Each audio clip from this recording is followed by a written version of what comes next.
Assalamu alaikum and good evening. You are listening to Let's Talk, our weekly current affairs show with me, Akil Khalil, and my co-host Hamid Chowdhury. Assalamu alaikum. On Salam Radio 106.2 FM and Inspire FM in Luton. Assalamu alaikum, brothers and sisters there. You can listen to us online at salamradio.co.uk or watch the show live on our streaming services. Search for Salam Radio on Facebook, YouTube and Twitter.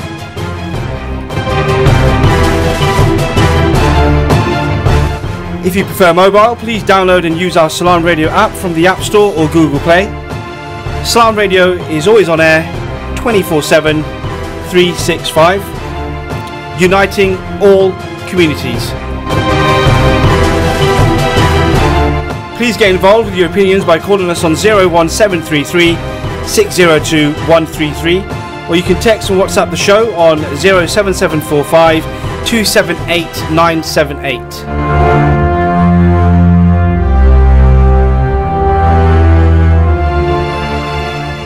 Assalamu alaikum, brother. Wa alaikum salam. How are you? I'm very well. Yourself? Alhamdulillah, not too bad, not too bad. It's been an interesting week. It's the weather's been great. Yes, actually, it has. I mean, today's a bit weird. It didn't start. Actually, no, it did start off. It's been warm all day, hasn't it? Yeah. No. Today and yesterday was good. I think before that it was been a bit touch and go. Yeah. It's been interesting. So I can use my garden furniture now. Oh, the one. Yeah, we were speaking about that, weren't we? Yeah, that's right. Yeah. It'd be funny now. It actually just starts to rain over the weekend. That'd be quite funny. It's not gonna, inshallah. Okay, I can't say anything. And, I just want to give a shout out to Brother Ahmed for not being on the show tonight. Is that just a religious thing we have to do? For me, I have to give him a shout out. Is it like a fard now? He only listens to that bit of the show. You do realise that? Yeah, that's fine. But yeah, so once the shout out is done, ring in, Amu. It'd be great to hear you. I know we met up yesterday at that dinner. That was a great place, though, wasn't it? I wasn't there. There was a cardboard cutout of you. That's what it was. Brother Hamid is trying to implicate me in something I don't know what. So listeners, yeah, but you didn't know where it was. It was in the hood. Your coconut. You didn't even know where it was. Okay, live, Brother Hamid there. Listeners, if you want to get involved with that, where the hood may be, please call the studio on 01733602133. All I wanted to do, no place like it, man. No place like it. All I wanted to do instantly was just give Brother Ahmed a shout out for being one of the OGs from Let's Talk. That's all. Yeah. Okay, but hey, listen, let's put that all to one side. Yeah, inshallah. Okay? What a week in politics and just general world and national news. It's been turbulent, especially for Theresa May. She's still there? She's still there. Come on, what's going on? I mean, last week... There's a third week running now. I think Brother Hamid would like to start a petition. Yeah, let's get rid of her. Although the new guy doesn't seem to be on her side anymore. Yes, that's right. So, yeah, as you've mentioned the new guy, actually. Yeah. So, last couple of weeks, actually. And I was talking about your head there, by the way. Thank you. When I mentioned. Okay, thank you very much. Yeah. I appreciate that. So, last couple of weeks, we've had the issue, the Windrush scandal. It's been an developing story. As the story was moving forward, day by day, as we discussed last week as well, Amber Rudd, the previous Home Secretary's position was certainly untenable. She'd gone to the Home Select Committee, and she at that time said that she wasn't aware of any of the targets and so on and so forth. It later then transpired from the leaked memo that she was, and it just went on. And as it went on, in the end, she resigned from her position for, I suppose, would you say, misleading that committee to a degree. And then obviously we had the situation where 2 or 3 members of the current Tory party. I think they're misleading. It's unclear whether she didn't know or not. That's right. But the point is, it was on her watch. That's right. And the point is, she should have known. And actually later on, I think somebody did come out to say that she actually did wanted to raise the target by 10%. And I think so that means that she must have known. Exactly. I was trying to come to her defense there, but clearly that's failed miserably. Amber, if you are listening, he did try. He did try. And also, if you want to get involved, please call the studio. We'd love to talk to you. So then, what's happened since then is Sajid Javid has been promoted to the cabinet. He's now the Home Secretary. And so on tonight's show, we're going to be discussing whether or not Sajid Javid's appointment as the new Home Secretary be on the onset of a much-needed spring of hope and fairness? Or will it be yet further withering of justice and freedom? And then on the second half of the show, and I'm sure a lot of Liverpool fans out there will like this, especially, we're going to be speaking about Mohamed Salah, the Egyptian king, and the tyrannical rule. And that's going to be interesting, actually. So please stay tuned for that half of the show as well. So yeah, so let's get on with it. So Sajid Javid. Sajid Javid, first minority, BME. First BME. Pakistani background, that is. That's correct. He's been promoted to as Home Secretary. He's had a real ascendancy to this position. If you think about from his history when he joined, previously he was a well, I was like, yeah, I mean, I was like reading about these things because it's interesting because what hard work pays off, and we'll get into whether it does pay off in Sajid Javid's case or not. But the fact is that his father Abdul, he came to this country with a pound in his pocket. At least that's what the article that I read stated.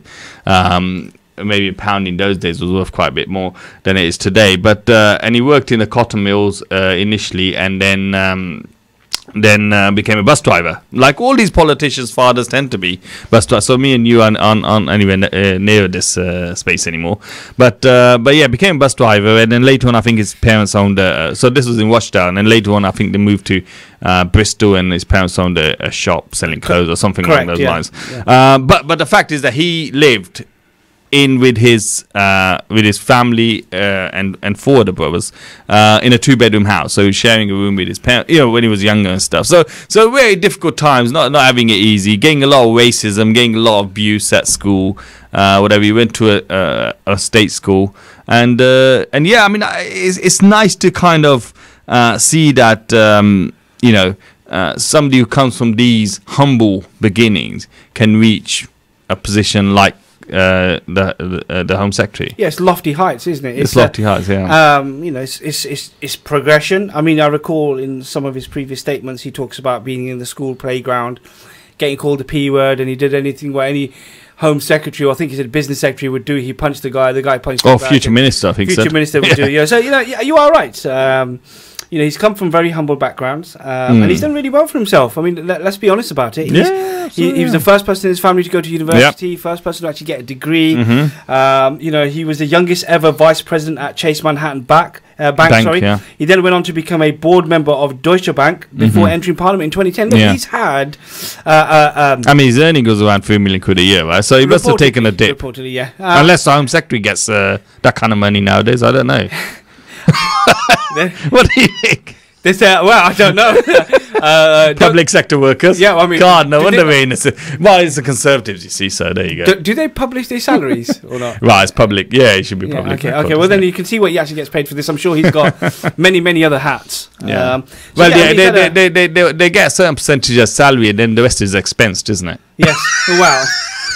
Actually, that stuff doesn't come up anymore. The expenses scandal does not come up anymore. That's because it's been dealt with, brother. Well, no one's claiming for their motive Lepers anymore. change their spots and all that kind of stuff. I don't know, Yeah, I'm sure they're still trying to. I'm sure those. Actually, he became the MP in 2010 because of I think the sitting MP in that constituency had to step down because of the expenses scandal. Yes, that's right. Yeah, that's spot on. I fundamentally do believe that these expenses are probably still being submitted. Whether or not they're being paid out or not is a different story. Of course, they're being paid. Well, okay. Anyway, let's take the Fifth Amendment on that. So Sajid Javid he's had a Herculean rise from his humble backgrounds to where he certainly is now. He's been appointed to this position, and lest we forget the background here. Obviously, it's hard to believe that he would have been granted this level of authority if it wasn't for the Windrush scandal. And I quote, actually leading to this, where he stated that, like the Caribbean Windrush generation, my parents came to this country from the Commonwealth in the 1960s. And he went on to say, so when I heard that people who were outstanding pillars of their community were being impacted simply for not having the right documents to prove their legal status in the UK, I thought it could have been my mum, my brother, my uncle, or even me. Yeah.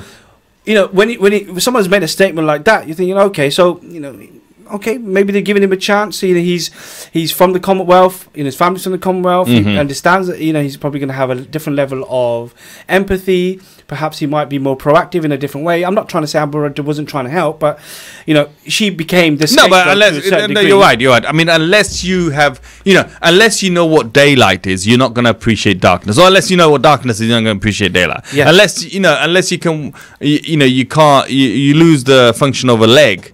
You're not really going to appreciate walking. Correct. So the point is that unless you've experienced, see, a lot of these guys are from a very you know, privileged background, especially the Tories. Yeah.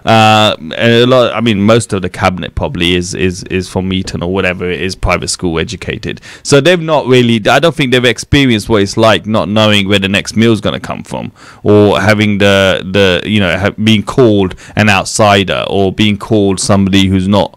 You know, not recognized as a British. So you think that somebody who has had those experiences, and now we've talked about how he was called racist and abusive terms in school, and you know, he got into fights over that. So that kind of makes your psychology. That kind of influences who you are, what you will become. So the idea is that when somebody from BME, black and ethnic minority community, makes it to a position like the Home Secretary, they will then bring along that, you know, and I'm not saying, you know, they'll bring along that entire wealth of experience and you know, the way they've lived their life to the table, and bring in policies that will help and facilitate those people who are directly impacted by this. And Amber Rudd, not in Amber Rudd's case, but most of these the Home Secretary's cases, they don't come with that experience. Correct. So they maybe don't. It's nuanced, isn't it? So they maybe don't see that kind of need. You are right. He is in a class of one, literally, from the experience he's had and the position he's currently in. But then you start doing some research on Sajid Javid, and so you think, you know, you're right. You so many people from a BME background can relate to Sajid's upbringing, without doubt. You know, in the 60s, 70s, 80s, all the racism, all the things people went through in school life and so on and so forth, or, you know, the glass ceilings and all these things, right? So when you see him, you're thinking, okay, a little bit like Sadiq Khan in a sense, where they've both achieved a lot. You know, in different. Obviously, Sadiq Khan became the mayor of London, and Sajid's obviously got a higher position now. So you think, okay, like you said, you know, they've gone through all these different. They've jumped over all these hurdles and got all this experience and things like that. So you're thinking, okay, well, let's find out who Sajid Javid is. And I have to say to you, brother, I was completely flabbergasted with some of the voting that Sajid has been involved in. I mean, it's utterly shocking. I mean, for example, how we just described Sajid Javid coming from an immigrant background. You know, he was 3 years ago, he's quoted in the Telegraph as saying it's absolutely right that today we should have an immigration policy based more on skills. So as soon as you start doing that, I think, okay, well, let's have a little look at what you're voting. And I'm sure. Well, the thing is, it's interesting he says that, because if that was the case, and if somebody had said that many years earlier, he wouldn't be in this country. His father wouldn't be in this country. He wouldn't be in the position he's in. So when you bring in. When you want to bring in policies that, you know, don't take into account the wealth of experience that people do bring to this country.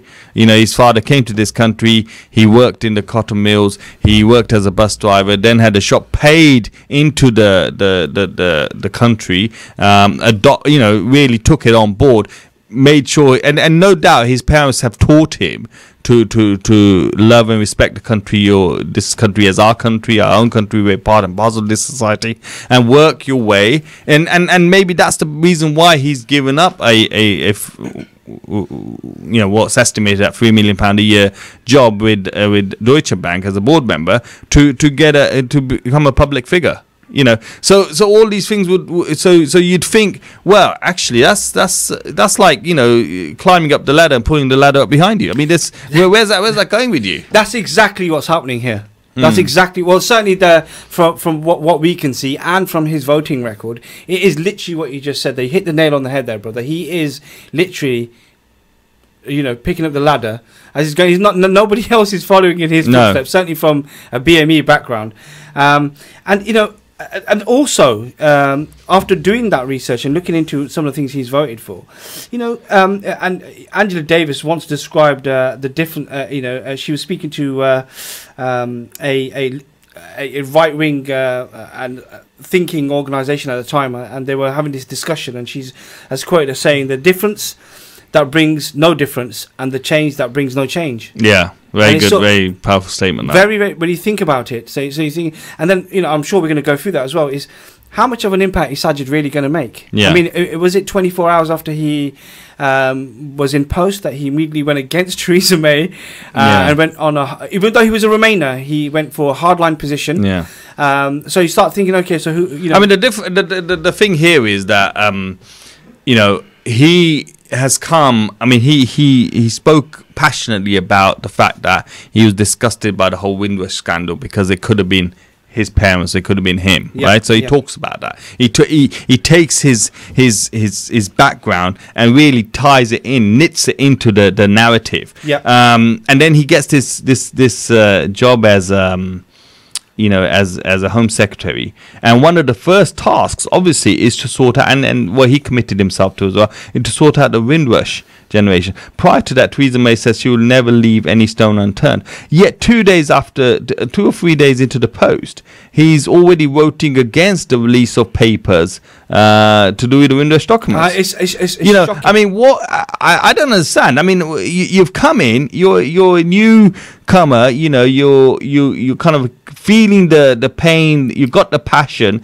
and then you kind of say, well, actually, you know what? Now that I'm in post, I'm actually not. I'm going to vote against Labour's call for the Windrush documents to be released. I mean, in the interest of because it may point back to Theresa May. I mean, what is that? Is that party politics before what is right and what is fair and what is just? It certainly feels that way. I mean, let's look at his voting record on foreign policy and defence. He consistently voted for use of UK military forces in combat operations overseas. Yeah. He voted against investigations into the Iraq War. He generally voted for replacing Trident with the nuclear weapon system. He generally voted against EU integration. And it goes on. He voted against strengthening the military covenant. He voted against a right to remain for EU nationals already living in the UK. He voted against the UK membership of the EU, and he consistently voted for military action against ISIL. I mean, it goes on, right? And you start thinking, okay, it's mixed bag there. Yeah. Then you start looking at his welfare and benefits voting, and he always voted for reducing housing benefit for social tenants deemed to have excessive bedrooms. If they had, he voted against raising welfare benefits.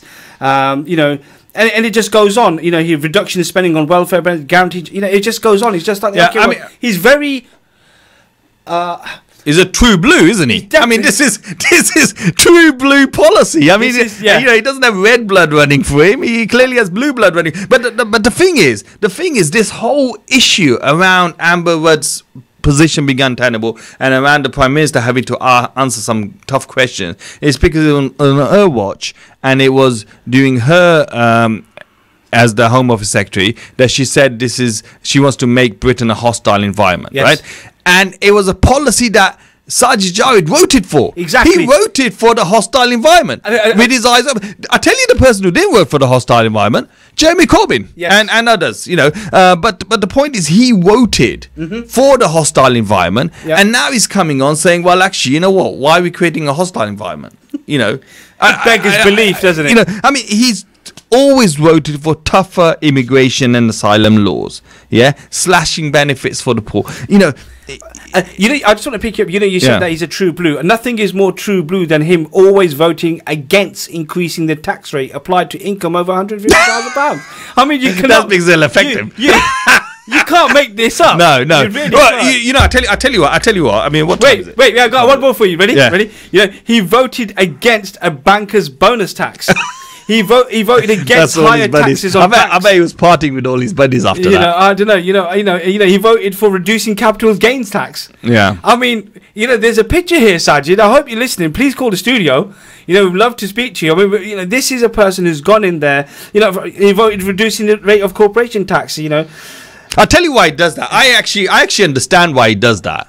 Yeah, and I'm understanding his philosophy around this. Okay. Not only is he a true blue, Right. but he's also influenced heavily by a philosopher called Ayn Rand. Yeah, or philosopher, quote unquote, right? She was in the 40s, 50s, American, well, actually Russian, and wrote a huge amounts about objectivism.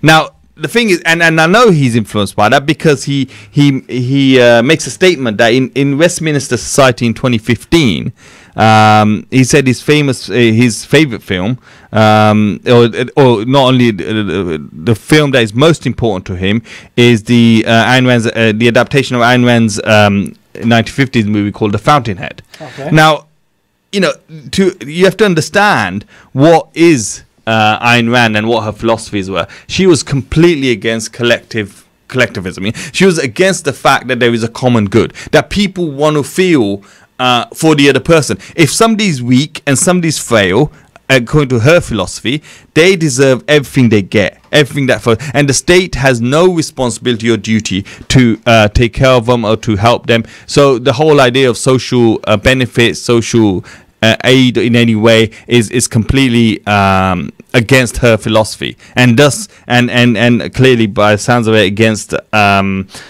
society Darwin, because he says that there's a quote in the movie called, where the common good of a collective, a race, a class, or a state was the drain and falsification of every tyranny ever exhibited over man. So basically, what he's saying and what she's saying is that this idea of trying to help people out, trying to take care of the vulnerable in society, is something that shouldn't be done because we're all individuals. There's no collectiveness here. We're all individuals, and we have to remain individuals. That's the only way to progress. And interestingly, that's something that he finds very important, because he reads it twice a year to himself, making sure that he is absolutely clear on the objective. And he's a banker, yeah. and this is kind of part of the philosophy that drives a lot of these people, wealthy people. No wonder he's against for cutting taxes for these guys, because they don't naturally. They are quite wealthy. They've made their wealth on the back of society, and they're not going to get any social benefit because they don't need it. So they feel, why should we be taking care of the vulnerable, considering that they're the ones who, gain that wealth on the back of society. So it's that kind. It's Ayn Rand's ideas, and Ayn Rand's ideas actually have impacted society as a whole. Alan Greenspan is one of her kind of disciples, quote unquote, who is I think still is the head of the Federal Reserve, possibly. I can't remember.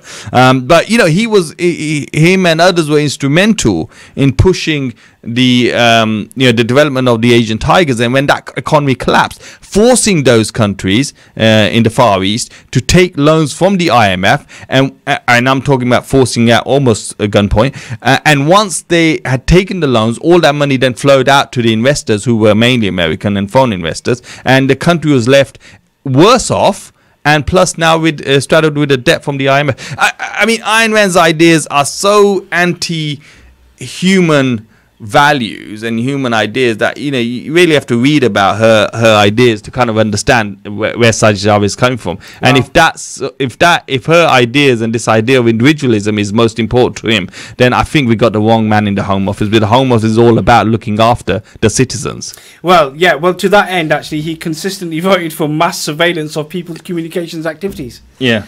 I know you mentioned earlier on before. I mean, there is a picture we're building here. We are actually heading towards an advert at the moment. But yeah, I mean, see, he voted to repeal the Human Rights Law Act. Yeah, anything that was to do with equality and human rights, he actively voted against. So, I don't know. I mean, this is straight out the Fountainhead. I mean, straight out Ayn Rand's philosophy. Just look after society is made up of individuals.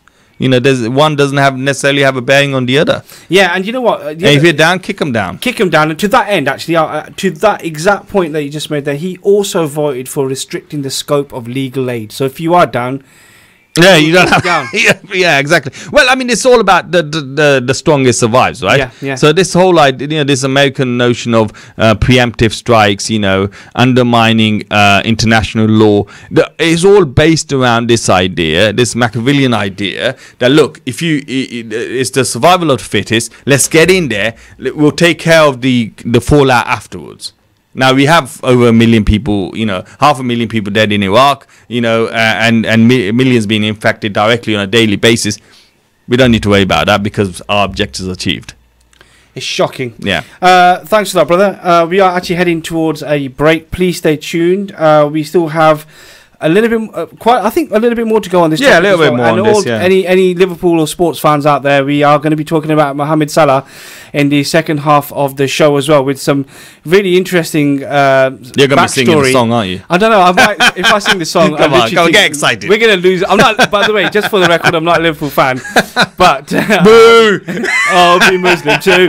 Anyway, we look forward to your company when we get back after the short break. I believe Maghrib Azan is also going to be after the adverts as well. So please stay tuned, and we look forward to your company in a short while.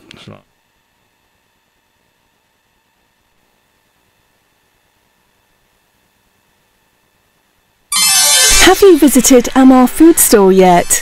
Now open at Lincoln Road Triangle, 613B Lincoln Road, Peterborough. Pay us a visit and take advantage of our special offers and great range of products on groceries, vegetables, fruits and halal meat. All your favourite brands under one roof. We take payment by card, have free customer parking and offer a free local delivery service. Also available, Payzone for bill payments and money transfer services to Pakistan. Amar Food Store and Halal Meat. Now open at Lincoln Road Triangle. Call us on 01733 68 73 74. High in quality, low in prices. Third world and developing countries are home to some of the most vulnerable children on the planet. Malnutrition, severe lack of medical aid and access to clean water are just some of the horrific challenges faced by orphans across Africa and Asia. Children of Adam, a Peterborough charity, need your help to bring aid to these orphans for just £25 a month.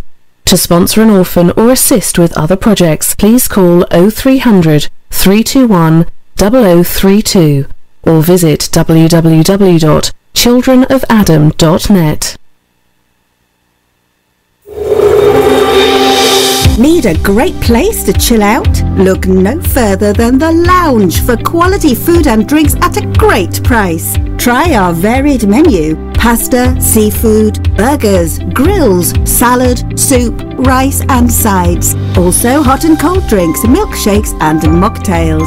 Leave room for our exquisite desserts. The Lounge, 417 Lincoln Road, Peterborough. Call 01733 709 306 to order for delivery.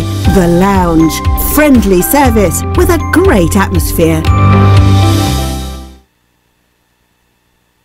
Gems and jewels, wise sayings, interesting events, and moral lessons from Islamic history. He deserved a large endowment. During the days of Hisham ibn Abdul Malik, a group of Arabs came to his court but were afraid to speak to him. Among them was a young man named Dirwas ibn Habib, who was only 16 years of age at the time. Hisham spotted him among the group and said to his guard, "Now, anyone who wishes to enter and meet me may do so, even young children." Dirwas jumped forward and said, "O leader of the believers, we have been afflicted with 3 hard years. In the first, our fat melted away.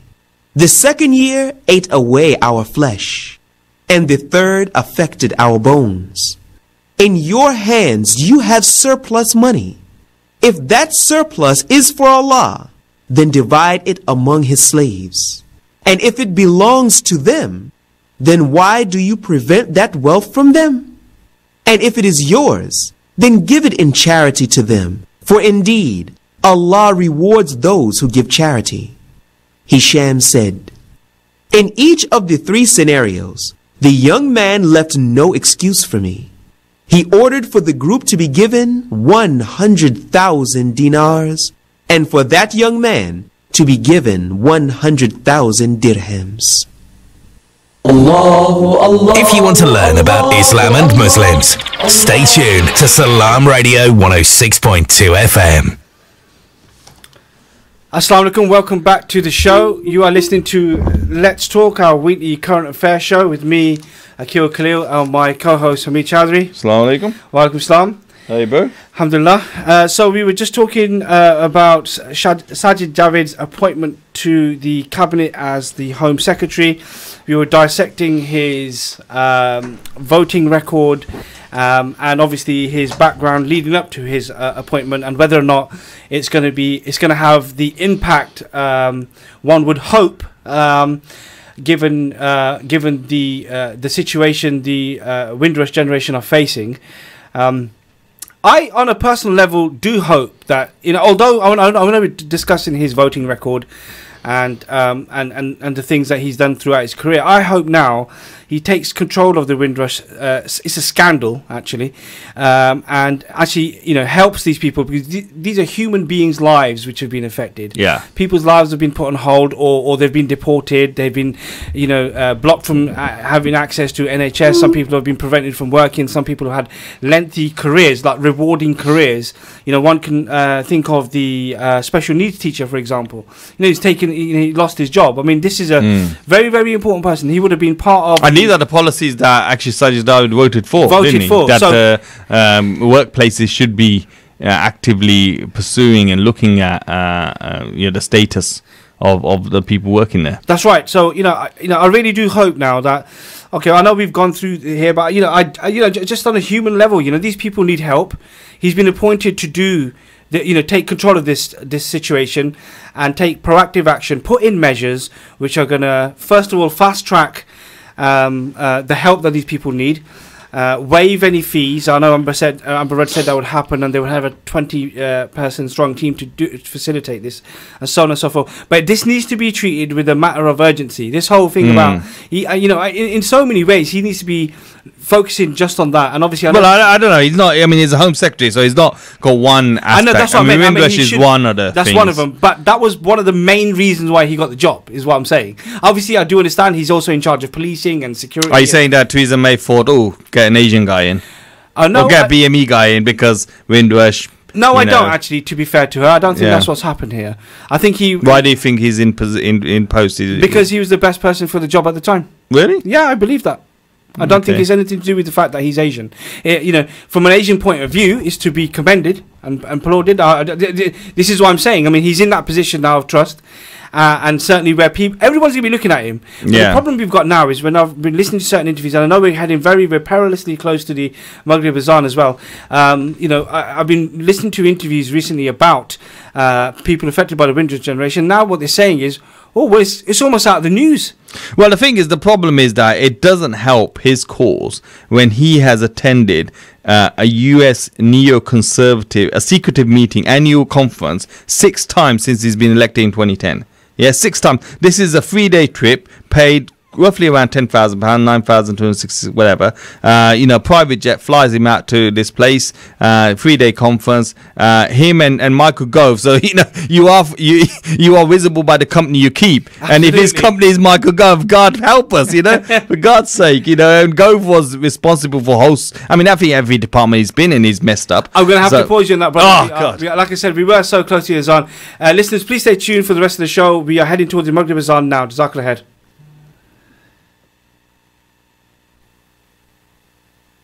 You're listening to Salam Radio, and it's now time for Maghrib Azan.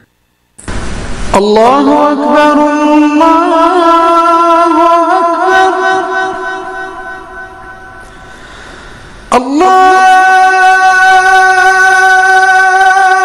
Akbar, Allahu Akbar.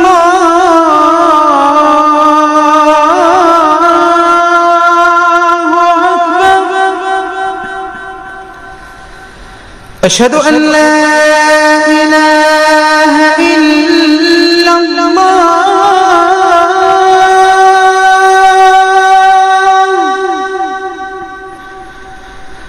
أشهد أن لا إله إلا الله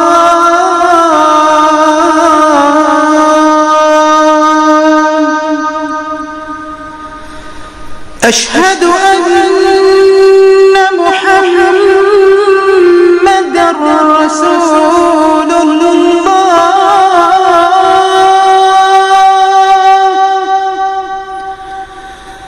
أشهد أن محمدا رسول الله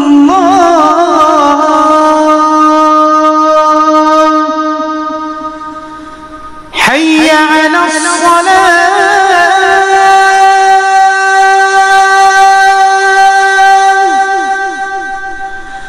حي على الصلاة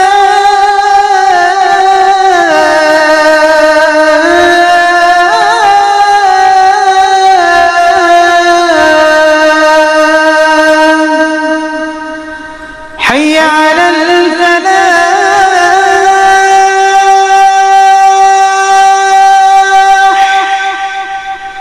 حي على الفلاح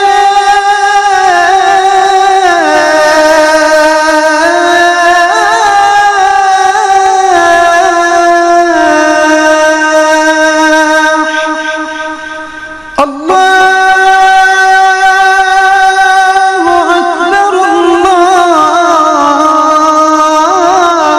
أكبر الله أكبر لا إله إلا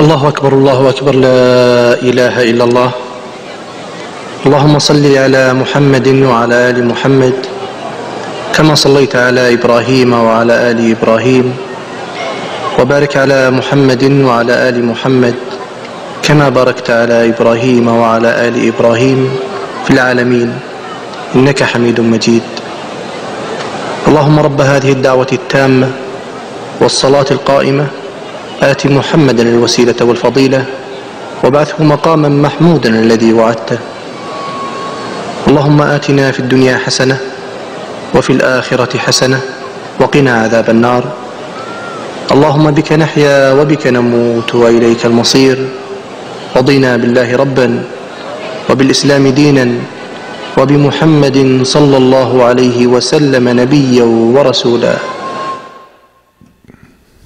A late night recipe. Slice some chips and put in the deep fat fryer. Fall asleep in front of the late film. Assalamu Assalamu alaikum, brother. Slight technical issues there. Peterborough's community radio station, Salam Radio, 106.2 FM. Are we done? Are we back? Assalamu alaikum, brother. Welcome back. Right. Hey, look, I tell you what. Yeah. Can I just before you do that? I just want to give a big shout out to the station manager. Yeah, absolutely. He's awesome, brother Qasim. Big shout out to you. Okay, where were we? Sorry, We always have technical problems, though. I can hear him in my ear, but he's brilliant. So Alhamdulillah, great, mashallah. I also give a shout out to Dr. Shabina. She's listening to the show as well. Right. So shout out to you. Well, is it just 2 or 3 listeners that we have? Come on, Ahi. Million. But brother, you have to understand. I They're can't the only shout ones that- everybody Alright, out. okay, you know? okay. Well, anyway, look. We'll probably end this topic now, but I mean, you know, I do hope he makes a difference, Sajid Javid. Yeah? Yes. I do hope, you know, he brings his wealth of experience, his understanding of BME community, you know, and as well as British values, you know, which have been lost actually in the Home Office for a long time now, Yes. especially with Theresa May's draconian laws. So I hope he brings all that stuff, and I hope he brings it all and makes a change, a positive change for our country, so that we can, you know, we can be that shining example that we once were, you know, and unfortunately as each day passes, you know, we tend to lose ground on that, but be that kind of the human rights champions of the world that you know, that we help to write a lot of international law around that. Yeah. But I gotta say, I'm not gonna hold my breath, and do you know why? Because, you know, Sajid Javid openly says his important quotes to him are Ayn Rand's views, which are very objectivism, very individualism, self-centered, self-interested views. Contrary to collective for the benefit of humanity, and the fact that he's attending these U.S. neoconservative secretive neoconservative meetings by the American Enterprise AEI. With likes of Gove, the only 2 British MPs that actually attend that, Sajid Javid and Gove, and these are Republican kind of groups, and we all know what they're like. So as much as I would like to think, yes, finally somebody who can be more representative and more holistic in the view of what British society is made up of, I got to say he's not the guy I would have chosen, given his historical voting pattern within government, and his like I said, his views about Ayn Rand and ties with the neoconservatives. Okay, well, I was hoping that we would finish on a positive with the story. So, unfortunately, I'm going to have to. Well, positive is to hope for the best. What I will say is, after he was appointed, hope for the best, prepare for the worst, is the saying goes. He immediately put his stamp on the crisis of the situation with the Windrush and I quote this, on Monday, he did not approve of the term hostile environment to describe the Home Office immigration policy and preferred the phrase, and I quote, listeners, compliant environment. Yeah, you know what that means, though, don't you? Labour critics said nothing had changed. Yeah, so you know what compliant environment is? Yeah. Yeah, it just means that everyone has to be subservient. Yeah. People shouldn't raise their heads and question. Yeah. Compliant. We need compliancy. What the hell? I don't know. Nothing has changed. What was that quote that you stated earlier? I've got it here, actually. The difference that brings no difference, and the change that makes no change. Correct. This is exactly. Well, listen, Sajid, if you are listening, I really do hope you ring in. Ring in first, because I'm sure Brother Hamid wants to talk to you. We'd love to talk to you, and also, but on a serious note, I would definitely want to finish this topic off by saying, I really hope you get the Home Office's ducks in a row, help all the people that need help. We need to see a more proactive and positive immigration policy, a progressive one. It has to be, and we need you to use. And we don't want a neocon one. Where you've come from, your background, to see what can be achieved. Yeah, but that's probably pre going to university. Post going to university, he's met some interesting figures. Okay, Jazakallah khair for that one then, brother. Thanks for that. We're now moving on to the second topic. I'm just going to give our numbers out again, because I'm sure there's going to be some Liverpool fans out there listening. So we're going to be talking about Mohammed Salah, the Egyptian king. The Egyptian king. The boy wonder. And we would like to, I'm sure there's going to be some fans out who want to get as my daughter says, Mo Salah la la. If it's good enough no, the thing is she doesn't know it's Mo Salah. She says she thinks his name is Mo Salah la la la. That's brilliant. I'm sure there's loads of kids out there. She's a great fan.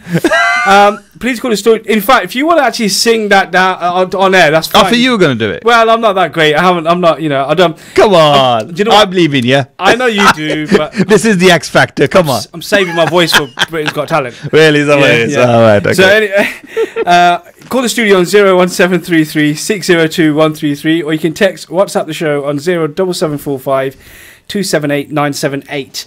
So, Egyptian footballer Mohammed Salah has become famous, or too famous, not to run into trouble with the Egyptian regime. Yeah. Now, well, he's not running into trouble yet, but given the history of what happens in Egypt, or where you become, or maybe any autocratic government, I suppose, where if people start singing your praises a bit more than they do with the current quote unquote pharaoh, then that's a sign for trouble, right? Yes, let's go back a little bit here. Obviously he plays for Liverpool Football Club. He's having a fantastic season. We'll go through the stats as we go through this topic. But by the same token, he's also equally spending a lot 43 goals in 49 games, something like 46 goals in 49 games, something like that. Yeah. Yes, he's had 43 goals in all competitions. Yeah. Yes, that's right. Amazing. He's on fire without a doubt. But it's the charity work that he's been doing back home as well. Literally, literally has spent hundreds and thousands of pounds to improve the lives of people who live there, from building schools, roads, housing. In fact, monthly paying for the upkeep of people, football pitches, buying critical medical equipment to save people's lives. And and he's got his dad with, so his dad's out there in Egypt, and he's essentially trusted his dad to go out and do the work. And recently, I think it was just as recently, potentially a month ago, listeners correct me if I'm wrong, his parents' house was burgled in Egypt, and his dad wanted the person who did the burglary to be charged, and he came back and said, no, don't charge him, and paid him to do some work and actually got him to get involved in some sort of job, something like that. I mean, this is a different type of person we're dealing with here. We're dealing with a guy, from all accounts, he's deeply religious as well, and he is having a phenomenal season on and off the pitch. And come on, I mean, you can tell, can't you? Because as one of my friends said, look, if we get our act together, as we are Muslims, we get our act together, people will celebrate us. Come on, he is making people in pubs sing and mention Allah's name and Muhammad's name. Right, I mean.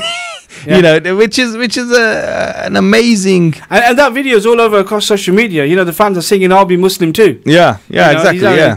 And I'm sure quite a lot of I'm sure it's been sung all over the place as well, actually. But he comes across as a very humble guy, very helpful. Like I said, he's doing a lot of work, back home in his own country. But the reason, listeners, why we're talking about him, obviously we want to talk about his success on off the pitch. So give you some stats. He's had 49 club appearances this season, 43 goals in all competitions, 31 goals, domestic league goals, and the stats go on and on and on and on, and it's phenomenal. And he's now going to be in the European Cup final representing Liverpool, so it'll be him versus Ronaldo. I'm sure all our Liverpool listening fans out there are going to be happy with that, and we're going to be cheering them on. It's a British team. But the reason why we're talking about this is because, and like you just said there, brother, is he is very successful. So the young people in Egypt who are currently in, living underneath this regime, totalitarian regime, have been miffed, should we say, to put it lightly, when Mo Salah's image was used without his authorization. And when he's tried to then go to the authorities and say, look, don't use my image, because obviously he's got other sponsors and things like that, right? The government is essentially trying to use it as part of some sort of propaganda. And so he's on our side, so it's going to be all right. You love this guy, he's part of us. So he's quite rightly said, well, hold on a minute, I've not actually authorized this. And he's had a backlash actually from the incumbent government. He's then gone on to social media and basically he's written what's happened. Then they've had a backlash as well, and it goes back to the story of another successful. Before we get there, I think the thing around that is that obviously there is. I mean, he's popular. Yes. Right. Understatement. He's popular. He's popular not only in Europe but more so in North Africa, the whole of the Middle East. Yes. And everyone wants to get an ownership of him. I mean, the Saudi prince or somebody gave him some land. Everyone's trying to get a piece of the pie, and so the Egyptian government, not necessarily the authorities, they tried to do the same by taking his image in some promotional video, which he didn't authorize, and actually would be against his contract with the brands that he has a relationship with. So and off the back of that, when he tried to complain to the Football Association. And all these positions are held by the government, or the people in the government are own companies that directly impact, and the military directly own these companies. So in a sense that he's had a rough ride, and I think this is the problem. The problem is that his popularity has is great, and everyone loves it. Everyone loves the fact that he's so humble. He's great. He's what you see what you get with him. But then that becomes a problem for like I said, for an autocratic government, because they then start thinking, hang on a second. I mean, there was an interesting quote by a writing by Salah Muntasser, who is Egypt's well-known regime loyalist, and in March he wrote, very interesting, that Mohamed Salah is not just a football player anymore. He must shave his thick beard that doesn't match his age or fame, and almost puts him in the same basket with radicals, extremists, if not terrorists, and their sympathizers. Disgusting. So this is the kind of attitude that these people are taking. They're saying that unless you looking like a profile that we like, you are a threat to us. Yeah, that's right. And it does go, and then later on when he was asked, there was a backlash, and he elaborated. He said, I'm advising him. So this is like a almost a threat. He's saying, I'm advising him because Egypt is in a true battle against terrorism. Why would he raise concerns under such conditions? I mean, this is an attempt at saying, look, toe the line with the regime, support the regime, otherwise you'll have a target on your back. I agree with you, and this, as we mentioned before, takes back, it brings back memories as we've gone through the research as well. The shocking fate of Mohamed Abu Trika, the four-time African Footballer of the Year, and the only other Egyptian football player who captured the hearts and minds of Egyptian and Arab people in such a way. Al Majiko. Yeah, exactly. Yeah, that's right. So Abu Trika, known as Al Majiko or Al Magico among football fans and ultras in Egypt, was a public supporter of former President Mohamed Morsi, who incidentally was elected Democrat. He's the only democratically elected president of Egypt. And Al Magico, he remained loyal and a supporter of Mohamed Morsi until after July the 3rd coup that toppled him. And it was his political views which infuriated the regime, which saw him as a threat because of his international fame. Now, what happened following this was that his life became very difficult. They froze his assets. Well, I mean, that came off the back of... So one of the things that this Al-Fatah, Abdel Fattah al-Sisi, one of the things he did... See, I mean, what you have to understand is that he toppled, or a democratically elected figure, right? And a military... coup, in a military coup, and which people fought for days, if not months, to topple the previous one. It was the Arab Spring, wasn't it? It was the Arab Spring, right? So anyway, so what happens is that these guys, to stamp his mark, he massacres almost 1,000 people in what is known as the Rabba massacre. Yeah, when the whole four things there. The rabbi in 2013, and he, through his conscience, spoke out. He said, "This is absurd. This is ridiculous. People are, peacefully protesting. They're sitting. Actually, it was a sit-in. They're protesting against this coup, and you bring your heavy guns and you massacre 1,000 indiscriminately, women and children, and 1,000 people. So after that, there was a complete isolation and backlash against him, where all the channels that were pro-regime, they started broadcasting anti Abu Trika messages, and they froze his assets, like said. Even he was the national team's top scorer at the time. That's right. And completely didn't care, and accused him of siding with terrorist organizations against Egypt, which is easy done nowadays. Anyone you don't like. I mean, this is not just limited to autocratic governments. That chap who Bush said about an enemy combatant. They basically made this guy an enemy combatant. Effectively. And then I think the Cairo court, which effectively is Sisi's playground, they again relisted him as a terrorist sponsor for another 5 years. So, and he's not since been back to. Well, he doesn't live in rightly so. So the point which we're trying to make tonight, listeners, is it is a worrying sign for someone who's as successful as Mohamed Salah is.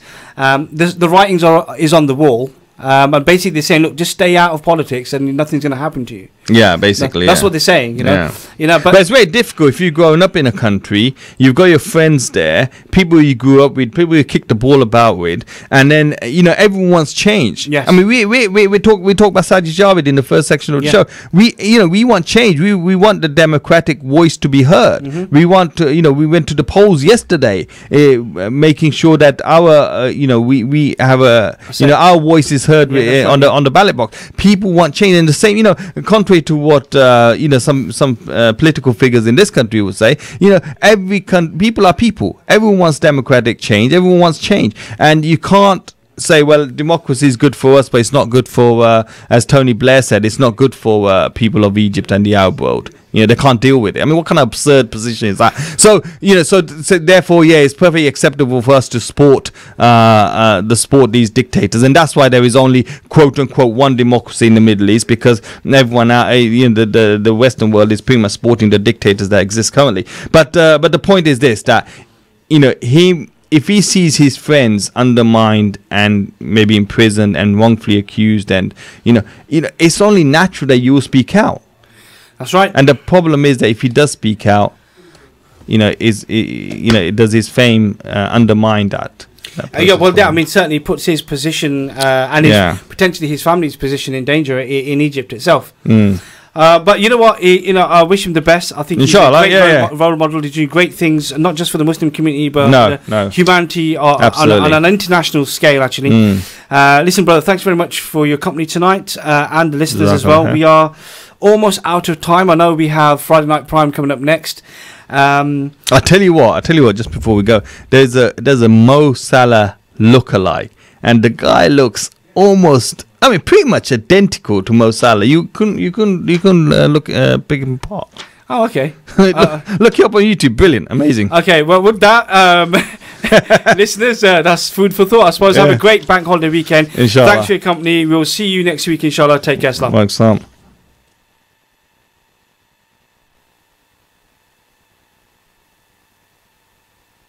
Thinking about iftar? So are those who have nothing to break.